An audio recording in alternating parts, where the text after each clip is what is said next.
کی قدرت میں، ان کے خزانوں میں اتنی بھی کمی واقعی نہیں ہوتی جتنی کہ ایک چڑیا نے سمندر سے پانی لیا، اس میں کمی واقعی ہوگی۔ سرکار نے فرمایا اے فاروق اعظم، رب کا فضل اس سے بھی اکثر اور زائد ہے، رب کا فضل اس سے بھی اکثر اور زائد ہے۔ سرکار مدینہ علیہ السلام سے ام المومنین ام حبیبہ رضی اللہ عنہ، یہ حضرت سیدنا امیر معاویہ رضی اللہ تعالیٰ عنہ کی حقیقی ہمشیرہ، امیر معاویہ رضی اللہ تعالیٰ عنہ کی بہن ہے اور سرکار علیہ السلام کی بیوی ہے۔ سرکار علیہ السلام کی کیا ہے؟ بیوی ہے۔ سرکار کی ہر بیوی مسلمانوں کی کیا لگتی ہے؟ ماں۔ اور بندے کی ماں کا جو بھائی ہوتا ہے وہ بندے کیا لگتا ہے؟ ماموں لگتا ہے۔ کبھی آپ نے جملہ سنا جی سیدنا امیر معاویہ رضی اللہ عنہ پوری امت کے ماموں ہیں، وہ اس اصول کے تحت کہ آپ کی ہمشیرہ سرکار کی کیا ہے؟ بیوی ہے، اور سرکار کی ہر بیوی پورے مسلمانوں کی کیا ہے؟ ماں ہے۔ اور سیدنا امیر معاویہ رضی اللہ عنہ سرکار کی بیوی کے حقیقی بھائی، اور سرکار کی بیوی مسلمانوں کی ماں، تو ماں کا بھائی بندے کا کیا لگتا ہے؟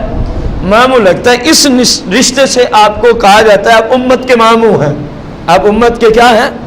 سیدنا امیر معاویہ رضی اللہ عنہ۔ ام حبیبہ رضی اللہ عنہ روایت کرتی ہیں سرکار مدینہ علیہ السلام نے ارشاد فرمایا جس مسلمان نے نماز عصر سے پہلے، یعنی عصر کے 4 فرضوں سے پہلے 4 رکعت نماز پر ہمیشگی اختیار کی، دیکھیں یہ دوسری روایت آ رہی ہے، 2 والی بھی ہے اور 4 والی بھی ہے، 4 رکعت غیر مقدس سنت پہ کیا کی؟ ہمیشگی اختیار کی، اللہ تبارک و تعالیٰ اس کی وجہ سے اس بندے کو جنت میں محل عطا فرمائے گا۔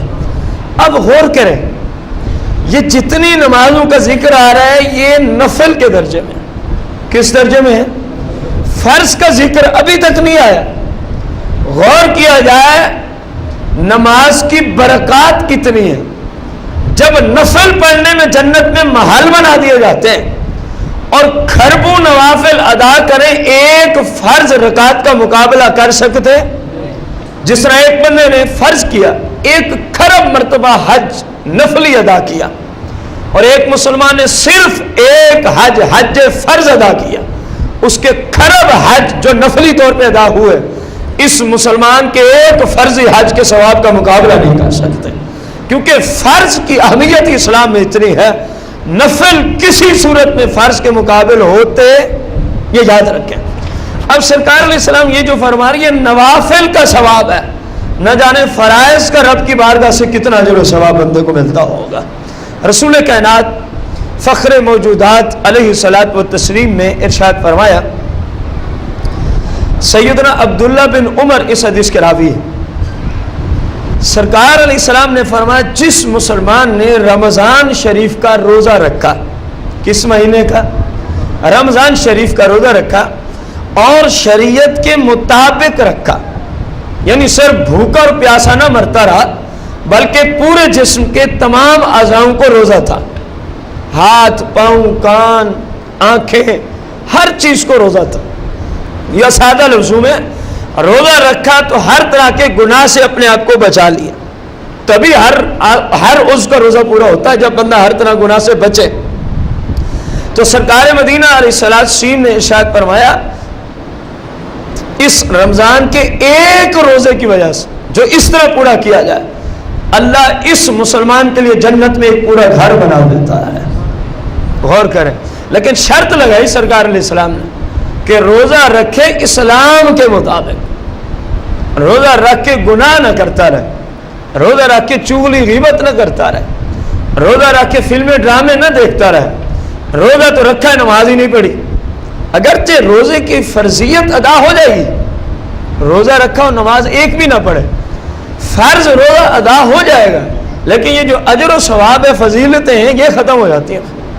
یہ سادہ لفظ میں یوں سمجھیں، روزے کی نورانیت ختم ہو جاتی ہے اگر صرف بندہ بھوکا پیاسا رہے تو، جب کسی چیز کی نورانیت نہ رہے تو بس وہ بس چیز ہی ہوتی ہے، آگے اس کا کوئی فائدہ ہوتا۔ تو اس لیے سرکار نے فرمایا جس نے شریعت کے مطابق 1 رمضان کا روزہ رکھا اللہ تبارک و تعالیٰ اس کو جنت میں گھر عطا فرمائے گا۔ رسول کائنات فخر موجودات علیہ الصلاۃ والتسلیم سے حضرت سیدنا ابو موسیٰ رضی اللہ عنہ روایت کرتے ہیں، سرکار علیہ السلام نے فرمایا جب کسی مسلمان کا نابالغ بچہ یا بچی، نابالغ بچہ یا بچی انتقال کر جاتا ہے تو اللہ تبارک و تعالیٰ ملائکہ سے ارشاد فرماتا ہے تم نے میرے بندے کے بچے کو فوت کیا؟ وہ عرض کرتے مولا تیرا ہی حکم تھا، تیرا ہی حکم تھا، کیونکہ فرشتے تو اللہ کے حکم کے محتاج ہیں، اس کے سوا وہ کچھ کرتے وہی کرتے ہیں جس کا حکم۔ پھر اللہ تبارک و تعالیٰ نے ارشاد فرمایا انہی فرشتوں سے کیا تم نے میرے بندے کے دل کے پھل کو نہ توڑا؟ اولاد ظاہر ہے پیاری ہوتی ہے، دل کے پھل سے حدیث کے اندر اس کو تعبیر کیا جا رہا ہے، کیا تم نے میرے بندے کے دل کے ثمرہ اور پھل کو نہ توڑا؟ فرشتے عرض کرتے ہیں مولا بالکل اسی طرح ہی ہے۔ پھر اللہ تبارک و تعالیٰ ارشاد فرماتا ہے کہ جب تم نے یہ کیا تو میرے بندے نے آگے کیا عمل کیا؟ میرے بندے نے آگے، حالانکہ وہ رب خوب جانتا ہے، بندہ جو کچھ بھی کر رہا ہے اللہ اس کو خوب جانتا ہے، لیکن فرشتوں سے پوچھا جا رہا کہ جب تم نے اس کے دل کے ٹکڑے کو لے لیا، اس کے دل کے پھل کو لے لیا، اس کے چین اور سکون کو جدا کر دیا موت کی صورت میں، بتاؤ اس وقت میرے بندے نے کیا کچھ کہا تھا؟ حالانکہ رب اس کو بہتر ہے، پتہ چلا کہ کسی سے کسی چیز کے بارے میں پوچھنا یہ اس کو لازم نہیں ہے کہ پوچھنے والے کو علم ہی نہیں ہے، پوچھنے والے کو اس طرح کئی بار سرکار علیہ السلام نے بھی کیا، لوگ اس پہ اعتراض کرتے ہیں علم ہوتا تو کیوں پوچھتے؟ بھائی اگر پھر یہی بات ہے تو رب کے بارے میں کیا نظریہ ہے؟ رب کو تو بقول تمہارے بھی علم ہے، پھر رب فرشتوں سے کیا پوچھ رہا ہے؟ جب میرے بندے کی اولاد تم نے لے لی موت کی صورت میں تو میرے بندے نے کہا کیا تھا؟ میرے بندے نے، حالانکہ اللہ اس کو خوب جانتا ہے کہ نہیں جانتا؟ تو معلوم ہوا یہ اصول غلط بیان کیا جاتا ہے کہ جو پوچھے اس کو علم ہی نہ ہو۔ بسا اوقات علم ہوتا ہے لیکن کئی حکمتیں ہوتی ہیں جن کی وجہ سے پوچھا جا رہا ہوتا ہے، اب اللہ کو علم ہے اس بات کا، لیکن حکمت کیا ہے پوچھنے کی؟ تاکہ بندہ مومن کو پتہ چلے کہ جب اولاد جائے اور بندہ یوں کرے تو رب اجر کتنا عطا فرماتا ہے۔ اللہ فرماتا ہے میرے بندے نے کہا کیا تھا جب تم نے اس کے نابالغ بچی یا بچے کو موت کی صورت میں اس سے جدا کر دیا؟ تو وہ عرض کرتے مولا اس نے تیری حمد بیان کی تھی، اس نے تیری ہم سے مراد یہاں کیا ہے؟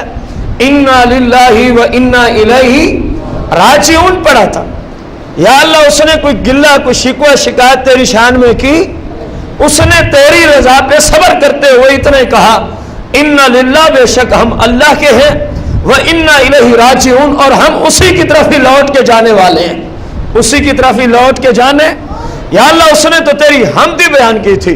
رب فرماتا ہے اس مسلمان کے لیے باپ ہے یا ماں ہے جنت میں ایک محل بنا دو اور اس محل کا نام رکھو بیت الحمد۔ اس کا نام کیا رکھنا ہے؟ بیت الحمد۔ حمد یعنی تعریف کی وجہ سے، تعریف والا گھر اس مسلمان کے نام سرکار نے فرمایا اتنی نیکی کی وجہ سے اللہ جنت میں ایک گھر بنا ڈالتا ہے۔ لیکن کب؟ جب اس فوتگی پر اسلام کے مطابق صبر اور تحمل کے ساتھ اس نے رد عمل کیا۔ اگر یوں بکواس شروع کر دی، میرے ساتھ ہی زیادتی کی گئی، میرے ساتھ ہی اللہ نے ظلم کیا معاذ اللہ، اور دنیا میں لوگ نہیں تھے، میری ایک ہی بیٹی تھی یا میرا ایک ہی بیٹا تھا، یہ تو کفر ہے، بجائے اس کے کہ جنت میں جائے یہ صریح کفر ہے۔ یہ جملے بولنا کہ اللہ نے میرے ساتھ کیا کی ہے، بولو تو صحیح، زیادتی۔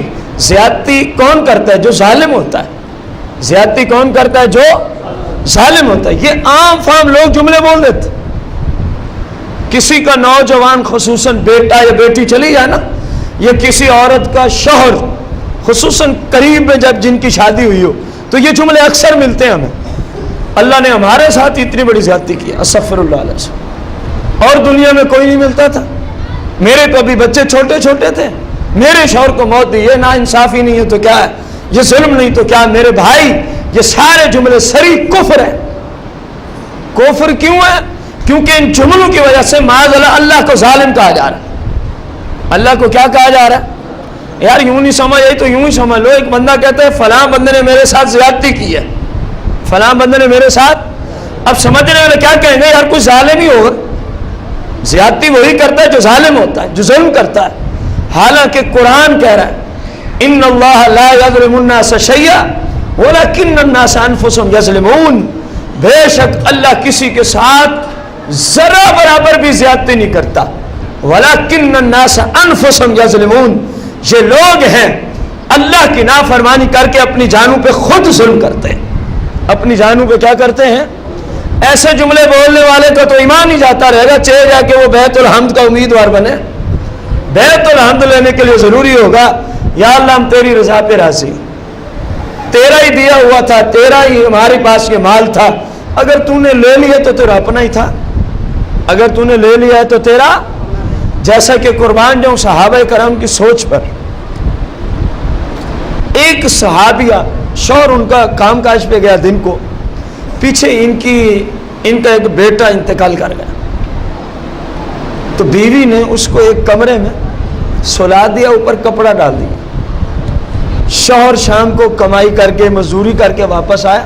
سرکار علیہ السلام کے زمانے کی بات. بیوی نے کھانا تیار کیا ہوا تھا, شوہر آیا دوسری سائڈ, بچہ جس طرف تھا اس نے دوسری طرف. شوہر کو بٹھایا, کھانا پیش کیا, خود بیٹھ کے ساتھ کھایا. حتیٰ کہ ایک ایسی روایت بھی اس میں ملتی ہے جس کو میں ظرف نہ ہونے کی وجہ سے عرض نہیں کرنا چاہتا, لوگوں میں ظرف نہیں ہے, اس کو غلط لے جائیں گے, ان کے صبر کو نہیں دیکھیں گے, ان کو غلط سمجھ آ جائے گی. میں اس کو صراحتاً چھوڑ رہا ہوں, کسی بھائی نے پڑھی ہو تو وہ مجھے مجبور سمجھتے ہوئے کہے کہ اس نے خود چھوڑ دی ہے. اب جب سارا کچھ ہو گیا, اب بیوی پتہ کس طرح شوہر سے بات کر رہی, اے میرے سرتاج ایک مسئلہ پوچھنا تھا. انہوں نے کہا جی پوچھیے. فرماتی ہے کہ اگر کسی نے ہمارے پاس اپنی کوئی امانت بھیجی ہو, رکھی ہو, کئی عرصہ وہ ہمارے پاس رہی ہو, اور پھر اگر امانت کا مالک اپنی امانت کو واپس لینا چاہے یا لے لے, اس میں کوئی پریشانی والی بات تو نہیں ہے. اب صحابی رسول نے کہا جی اس میں کون سی پریشانی والی بات, وہ مالک ہے, جب چاہے اپنی امانت واپس کر لے. جب مسئلہ شوہر سے پوچھ لیا, وہ کھانا بھی اس نے تسلی سے کھا لیا, یہ نہیں کہ آتے ہی جناب اس کو کوئی غم اور پریشانی کی خبر سنائے کہ مزید وہ پریشان ہو.